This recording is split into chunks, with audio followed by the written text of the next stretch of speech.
প্রিয় ভিউয়ার্স, নতুন আরেকটি রেসিপিতে আপনাদের সবাইকে আমি ওয়েলকাম জানাচ্ছি। আজকে আমি আপনাদের জন্য নিয়ে এসেছি রুই মাছের তরকারি। এটা আমি আলু আর বেগুন দিয়ে রান্না করব, সাথে আরেকটা রেসিপিও থাকবে। এখানে রুই মাছের তরকারি যেহেতু করব, অবশ্যই রুই মাছ লাগবে। একটা বড় সাইজের রুই মাছ আমি বাজার থেকে কেটে নিয়ে আসছে, সেটা আমি পরিষ্কার করে ধুয়ে নিয়েছি। আর পিসগুলো ঠিক এরকম হয়েছে, একটু বড় বড় পিস করে নিয়েছি। দেখতেই পাচ্ছেন, এটা কিন্তু পেটি, তারপর পিঠের যে অংশ বা মাছের কাটা, লেজ সবই আছে। এই মাছটা দিয়ে আজকে আমি তরকারি রান্না করব, একটু স্পেশালভাবে করব, আর সেই রেসিপিটা আপনাদের সাথে আজকে আমি শেয়ার করব। এখানে আমি প্রথমেই দিয়ে দিলাম লবণ। লবণের সাথে আমি এখানে দিয়ে দেব হলুদ গুঁড়ো। হলুদটা দিয়ে এই মাছটাকে আমি খুব ভালো করে মেখে নিচ্ছি। আমি কিন্তু যখনই মাছের তরকারি রান্না করি বা মাছ ভাজি করি, আমি লবণ আর হলুদ মেখে কিছুক্ষণ রেস্টে রেখে দিই, তারপর রান্নাটা করি। তাতে করে কিন্তু মাছে আস্তে একটা যে মাছের বাজে গন্ধ আছে, সেই স্মেলটা কিন্তু আসে না। ভালো করে একটু মেখে নিচ্ছি, যাতে করে সম্পূর্ণ মাছে এই লবণ আর হলুদটা ভালো মতো ঢুকে। এদিকে কড়াইতে আমি সর্ষের তেল দিয়েছি। আমি সর্ষের তেলে আজকে মাছটা রান্না করব। সর্ষের তেলের মধ্যে আমি মাছগুলো ভালো করে ভেজে নেব। আমার এই রেসিপিগুলো আপনাদের ভালো লেগে থাকলে আমার চ্যানেলটা সাবস্ক্রাইব করে পাশে থাকা যে বেল আইকনটা আছে সেটা বাজিয়ে দিবেন। এরকম নতুন নতুন রেসিপি সবার আগে আপনি নোটিফিকেশন পেয়ে যাবেন। আমি মাছগুলো দিয়ে দিচ্ছি, দিয়ে মাছগুলো ভেজে দেব। আপনারা চাইলে সয়াবিন তেলেও রান্নাটা করতে পারেন। আমার কাছে সয়াবিন তেল ছিল, তারপর আমি সর্ষের তেলে রান্নাটা করছি, কারণ আমার কাছে মনে হয় এরকম বড় মাছ সর্ষের তেলে রান্না করলে পরে সর্ষের তেলে একটা ঝাঁঝালো স্মেল থাকে, স্মেলটা খুব ভালো লাগে, আর তরকারিটা আমার কাছে বেশি ভালো লাগে। এই জন্য আমি সয়াবিন তেলের পরিবর্তে সর্ষের তেল দিয়ে এই মাছটাকে রান্না করছি।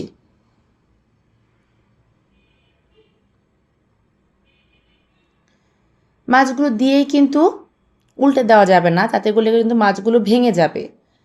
একটা সাইড ভালো মতো হতে দিতে হবে। যখন দেখবেন একটা সাইড ভালো মতো হয়ে গেছে, তখন আমরা অপর সাইডটা উল্টে দেব। আর মাছটা আজকে রান্না করবো আলু আর বেগুন দিয়ে। আমি 3-4টার মতো আলু এরকম পিস পিস করে কেটে নিয়েছি, একটু বড় করেই কেটেছি, সাথে বেগুনও আমি এইভাবে কেটে নিয়েছি। আলুর সাথে মিল রেখে বেগুনটাও কেটে নিয়েছি। আমি এখানে 2টা বেগুন দিয়েছি আর আলু দিয়েছি। এখানে আমি পেঁয়াজ কুচি নিয়ে নিয়েছি, প্রায় 1 কাপের মতো পেঁয়াজ কুচি। আর বলেছি আরেকটা রেসিপি করব, সেটা হচ্ছে তেলের বড়া করব। এই রুই মাছেরই তেলের বড়া। একটা বড় তেল বের হয়েছে মাছ থেকে, সেই মাছের তেলটাকে আমি একটু বড় বড় করে কেটে নিয়েছি, কারণ এইভাবে পিস করলে পরে তেলটা সহজে গলে যায় না। ছোট করে পিস করলে কড়াইতে দেওয়ার সাথে সাথে তেল গলে যায়, খুঁজেই পাওয়া যায় না, তাই আমি বড় বড় পিস করে এটাকে কেটে নিয়েছি। এটা দিয়ে বড়া করব। আর এই যে লবণ আর হলুদ দিয়ে মাছটাকে মেখে রেখেছি, যাতে করে মাছের স্মেল না আসে বাজে কোনো। আর ওই সাইডে আমার মাছ ভাজা হচ্ছে। এই গরম গরম মাছ ভাজা কিন্তু গরম ভাতের সাথে খেতে ভীষণ ভালো লাগে। আমার কাছে তো খালি খালিও ভালো লাগে। আর সেটা যদি সর্ষের তেল দিয়ে ভাজা হয়, এভাবে আপনারা সর্ষের তেল দিয়ে মাছ ভেজে তারপর সাথে খিচুড়ির সাথে খেয়ে দেখবেন, খেতে খুবই ভালো লাগে। একটা সাইড ভাজা হয়ে গেছে, আমি উল্টে দিয়েছি মাছটা। একটু কেয়ারফুল থাকবেন যাতে করে মাছটা লেগে না যায়।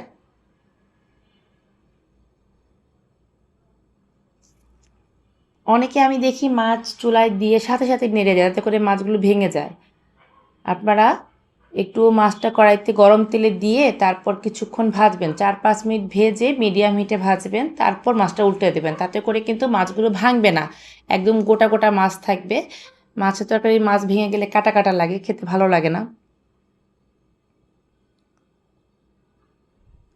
দেখুন মাছগুলো কিন্তু সুন্দর মতো ভাজা হচ্ছে। আর যেহেতু সর্ষের তেল দিয়ে রান্নাটা করছি, তেলটা কিন্তু অনেকটা ফেনা চলে আসছে। এখন মাছটা ভাজা হয়ে গেছে, আমি উঠিয়ে নিচ্ছি। এবার ওই একই তেলে আমি বাকি পিসগুলো এভাবে ভেজে নিচ্ছি। দেওয়ার সময় একটু সাবধানে দিবেন। গরম তেলে মাছ দিতে গেলে কিন্তু মাছ অনেক সময় ফুটে। যদিও রুই মাছ, কাতল মাছ অতটা ফুটে না, তারপরে বলা যায় না। আমি মাছগুলো দিয়ে দিচ্ছি, দিয়ে আমি 5 থেকে 7 মিনিট এগুলোকে মিডিয়াম হিটে ভেজে নিয়েছি। যখন দেখবেন মাছগুলো দিয়ে সোনালি কালার হয়ে গেছে, তখন বুঝবেন ভাজা হয়ে গেছে। খুব আবার বেশি একটা ভাজবেন না, তাতে করলে মাছ একদম রাবারের মতো শক্ত হয়ে যায়, সেটা আবার খেতে ভালো লাগে না। আমি এদিকে ভয়েস দিচ্ছি, ওদিকে মনে হচ্ছে বৃষ্টি হবে। আকাশে মেঘ গুড়গুড় করছে, আপনারা হয়তো শুনতে পাচ্ছেন।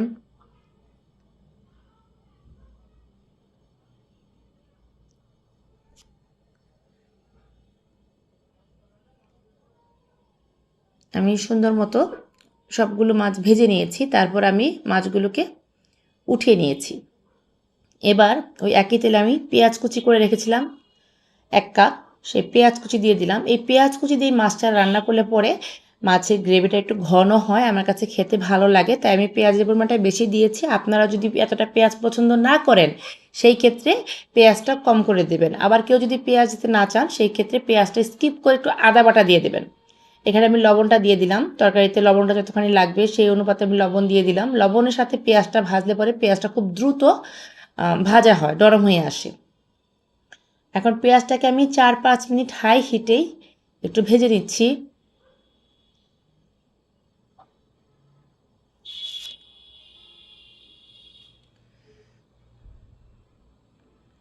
পেঁয়াজগুলো কিন্তু একটু ভালো করে নরম করে ভেজে নিতে হবে। আপনারা চাইলে বেরেস্তার মতো ভেজে নিতে পারেন, কারণ পেঁয়াজটা যদি কাঁচা থাকে তাহলে কিন্তু তরকারিটা ভেসে থাকবে। এখন ধুয়ে রাখা আলু আর বেগুনগুলো আমি দিয়ে দিলাম। যদিও আজকে আমি আলু আর বেগুন দিয়ে সবজিটা রান্না করছি, আপনারা চাইলে ডাঁটা বা শীতের দিনে সিমও দিতে পারেন, বা আলুর পরিবর্তে যে ডাঁটি কচু আছে সেই কচু দিয়েও আপনারা রান্নাটা করতে পারেন, ওটাও খেতে খুব ভালো লাগে।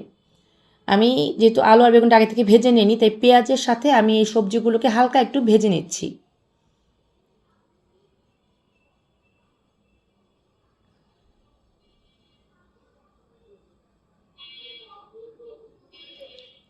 যখন দেখবেন এটা একটু ভাজা ভাজা হয়ে এসছে এবং বেগুনটা নরম হয়ে এসছে, তখন এখানে আমি গুঁড়ো মশলা অ্যাড করব। প্রথমেই দিয়ে দেবো হলুদ গুঁড়ো, সেটা আমি 1 চামচের মতো দিয়েছি। ঝালের জন্য 1.5 চামচ আমি শুকনো মরিচের গুঁড়ো দিলাম, হলুদের চেয়ে মরিচের গুঁড়াটা একটু বেশি দিয়েছি। একটু ঝাল হলে পরে যেহেতু বড় মাছ খেতে ভালো লাগবে। সাথে আমি দিয়ে দিলাম ধনে গুঁড়ো, আমি এটাও 1 চামচ দিয়েছি। এবার মশলার সাথে এই সবজিটাকে খুব ভালো করে মিক্সড করে সামান্য একটু জল দিয়ে দেবো, যাতে করে গুঁড়ো মশলাটা পুড়ে না যায়। আমি এখানে একটু জল দিয়ে তারপর মশলাটাকে খুব ভালো করে কষিয়ে নিচ্ছি। একটু সময় নিয়ে আমি তরকারিটাকে ভালো করে কষিয়ে নিচ্ছি।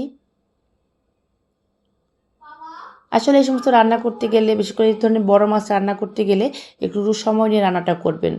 অর্থাৎ গুঁড়ো মশলাটা যখন তেলে দিবেন তখন একটু জল দিয়ে ভালো করে কষিয়ে নেবেন, তাতে করে কালারটা যেমন সুন্দর আসবে, আবার তরকারিটা খেতে ভালো লাগবে। অনেকে মশলা ঠিক টাইম মতো কষায় না, অল্প কষিয়ে জল দিয়ে দেয়, এতে করে তরকারি খেতে ভালো লাগে না।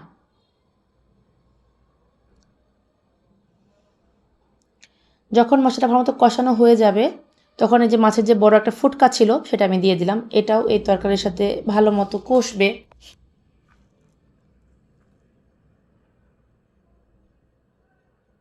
এটাকে আমি 5 থেকে 7 মিনিট মিডিয়াম হিটে ভালো করে কষিয়ে নিচ্ছি।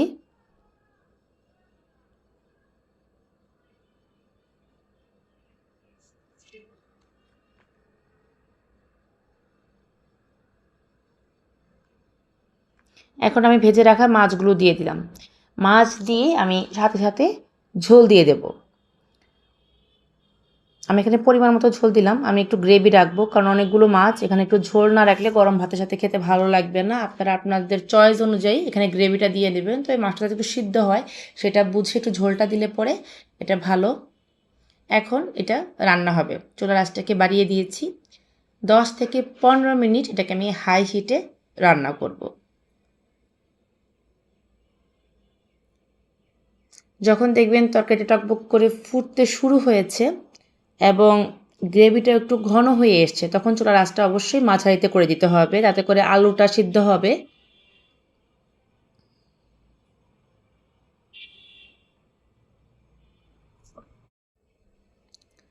এখন আমি নামানোর আগে একটু জিরা বাটা দিয়ে দিলাম, আপনারা চাইলে জিরে গুঁড়োও দিতে পারেন। জিরে বাটা দিয়ে আমি 2 থেকে 3 মিনিট এটাকে হাই হিটে ফুটাবো। নামানোর আগে জিরা বাটাটা দিলে পরে কিন্তু তরকারিটা খেতে খুব সুন্দর একটা ভালো লাগে। এটা ভাজা জিরে বাটা, অবশ্যই জিরা ভেজে তারপর আমি বেটে দিয়েছি। এখন অফ ক্যামেরায় আমি লবণ এবং ঝালটা চেক করে নিয়েছি, আমার সব কিছু পারফেক্ট লেগেছে, আমি কোনো কিছু আর অ্যাড করিনি। আপনারা একটু লবণ আর ঝালটা টেস্ট করে নেবেন নামানোর আগে অবশ্যই।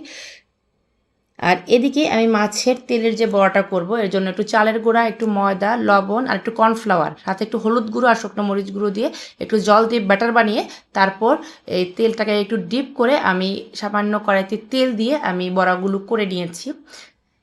আর এখানে হয়ে গেল রুই মাছের তরকারি আলু আর বেগুন দিয়ে। আজকে দুটা রেসিপি আপনাদের